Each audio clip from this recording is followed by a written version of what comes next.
When mothers and fathers watch our story and they have children out there, can you promise me that you're not going to do anything to that child?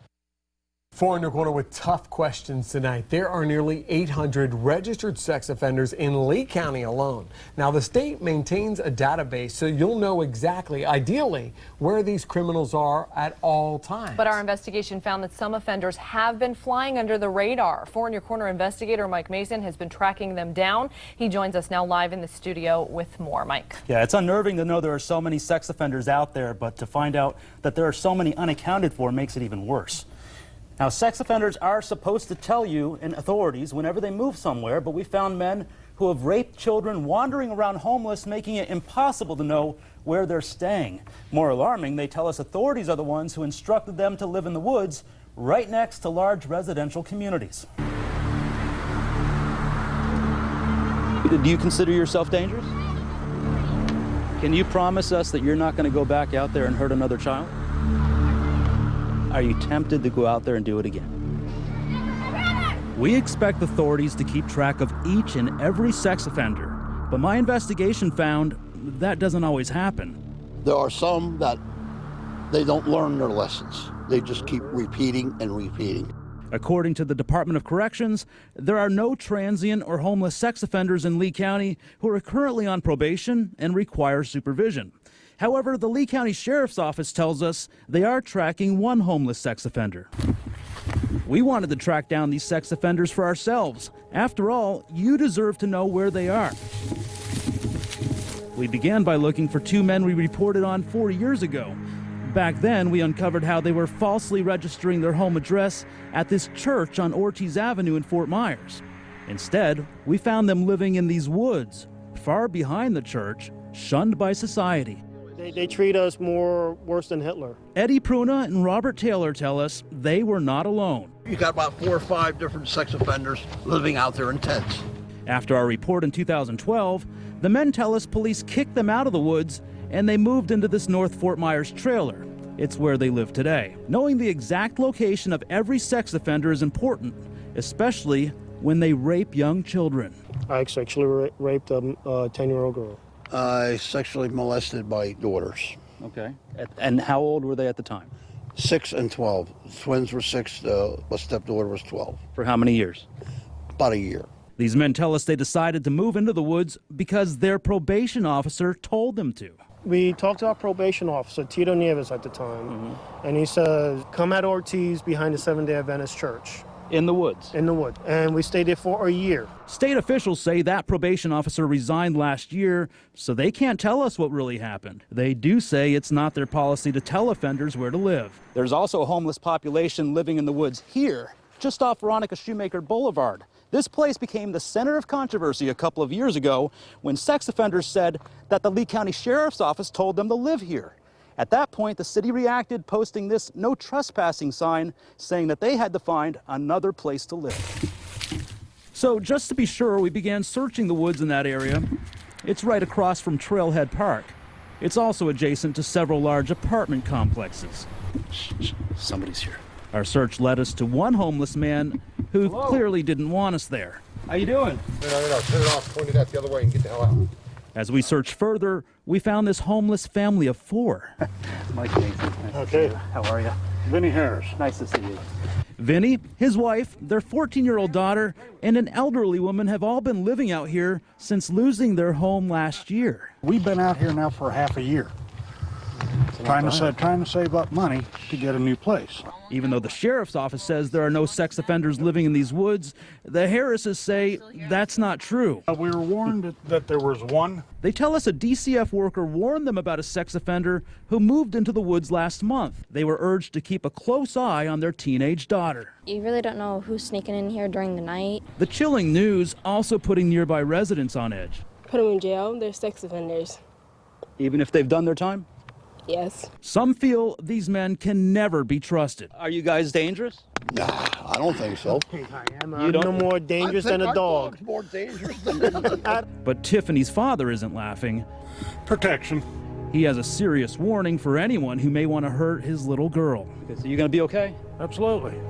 I have no problem. They have a problem if they want to come back here. They're the ones who should be afraid. Yeah. We reached out to DCF to find out which sex offender may be living in the woods. They just haven't gotten back to us yet. According to Fort Myers Police, some offenders told them the Lee County Sheriff's Office did tell them to live in the woods. So we contacted the Sheriff's Office about this, but they won't tell us anything, saying the person who would know the answer retired from their sexual predator unit last month. So we're not getting a lot of answers from officials right now. I'm sure a lot of parents are watching right now and seeing, these guys just say this so casually. It's probably very alarming. What would you say? You were out there, you met these people face to face. What would you say to parents watching right now? What's the bottom line? What do they need to know? Just make sure your kid is not out there alone. Make sure that they have somebody who's watching out for them. And you can go to FDLE's website to check out the addresses of these offenders. But what we're finding is that a lot of them are not current on their addresses, and that's why we're continuing to follow this, and we'll always have more information for you online as well. Got to keep your eyes on your kids. Well, we want to make that clear. We want to be able to empower you with as much information as possible to protect your family. You're going to find that link, that FDLE link that Mike talked about right now when you go to his story on Fox 4 Now. And as always, Mike is a true investigator to the heart. We know you're going to continue to look into this. We're also speaking with you live right now on Facebook, behind the scenes during this newscast. We're getting a lot of questions from people, and we're passing all of these on to Mike as he continues his investigation. So we thank you so much for your efforts. You're welcome. On behalf of a lot of parents. I just keep him inside most of the time. It's not healthy, but I have to. Concerned parents responding to disturbing news about sex offenders. A Four in Your Corner investigation finding dozens of registered sex offenders living next to parks, schools, even daycares. Four in Your Corner investigator Mike Mason joining us with more on this alarming information he's uncovered for you tonight. Mike? Yeah, no matter where you live, you have a right to know whether your neighbor has sexually abused a child. But we found in some cases, even the authorities may not know where they're located.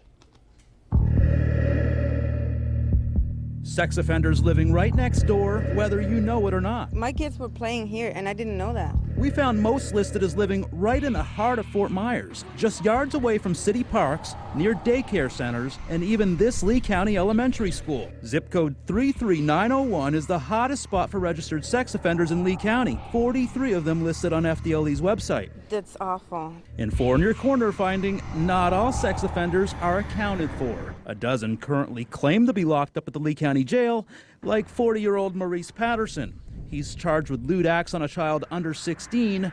We found he was released from jail, and now authorities don't seem to know where he is. There should be, some way that we can know that. 60-year-old James Mold listed his address at this Fort Myers detox center, but workers there couldn't confirm if he was really there. Do you want to tell us if this guy lives there? Because he's listing your address. Well, we can't really do any confirmation because of confidentiality. Oh, you can't. And this guy, Jeremiah Daly, listed as staying in this apartment complex in a neighborhood that claims to be a safe community right next to Winkler Park. That's also where we found these kids running around completely unsupervised. They told us their parents were at home, but what we uncovered is now moving some to take action. Do you let your kids play alone, though, or what do you do? If we are here, like right now, yes, but I won't do it anymore. No? Now that you tell me that, no. You're not going to let them out of your sight? No. According to Florida law, sex offenders are typically not allowed to live within 1,000 feet of a school or a park, but there are, of course, exceptions. If you'd like to track sex offenders in your neighborhood, log on to our website, fox4now.com, and click on this story. In the studio, Mike Mason, Fox 4 in your corner. He told you at that time that he was a registered sex offender, right? Tonight, a man who was in charge of supervising homeless sex offenders is sounding off after a Four in Your Corner investigation. And he defends why he told these men to live out in the woods. Four in Your Corner's Mike Mason joins us live in the studio tonight with more on this one. Hey, Mike. Yeah, when sex offenders are on probation in Lee County, they're supervised by probation officers and the Lee County Sheriff's Office. But tonight, we uncovered information that seems to question whether they were really keeping track of these criminals. You've been convicted of doing some pretty bad stuff. Yes, but I paid for that. Robert Taylor and Eddie Pruna both admit they molested young children. For them, finding a place to live is tough. When they were both evicted from their home a few years ago, their probation officer told them to live in the woods. And he says, come at Ortiz behind the Seventh-day Adventist Church. In the woods? In the woods. After reporting this, that probation officer lashed out at us, claiming we insinuated he did something wrong. Former probation officer Tito Nieves told us, I found Pruna and Taylor a residence in Lehigh Acres with another sex offender. They had to leave, so we had to find them another location away from society and not near a neighborhood. That location on Ortiz was exactly that. And a year later, when deputies kicked them out of those woods, Nieves apparently stood up for them. The one probation officer comes out with the paperwork in his hand saying there is cannot no get violated. law in this state where sex offenders cannot be homeless. They can be homeless. Nieves says he was a highly awarded probation officer. We requested information from the Department of Corrections and found he was also slapped with a written reprimand in 2012 for not checking up on a sex offender. It states, you were notified by a sex offender that he was moving. You did not investigate for a period of 14 days in violation of policy, which required him to verify each new address within 2 days. We also uncovered conflicting information about Gennaro Vasquez's address. He told you at that time that he was a registered sex offender, right? Vasquez is a registered sex offender who listed his home address here at his former workplace, Walsh Trucking on Ortiz Avenue. The owner, Steve Walsh, says Vasquez never lived at the work site, but he did park his van here. I mean, it doesn't run, it has no air, it just, I think he stored stuff in it. So you don't know where he was living then? No. Vasquez was arrested in January and is still in jail. We asked the Lee County Sheriff's Office if they knew where he was living prior to his arrest, but they still haven't gotten back to us. When they do, we'll let you know. In the studio, Mike Mason, Fox 4, and your corner.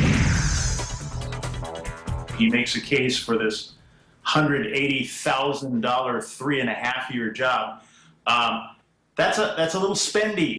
A little spendy is a huge understatement when it comes to describing the big bill the Lee County Sheriff's Office sent Fox 4. Yeah, they're charging us nearly $200,000 and say it'll take more than 3 years to get us those records showing just how well they're tracking sex offenders. 4 In Your Corner investigator Mike Mason has been following this story and joins us with more. Mike? Yeah, public records provide us with useful information that we can then use to better inform and protect you and your family.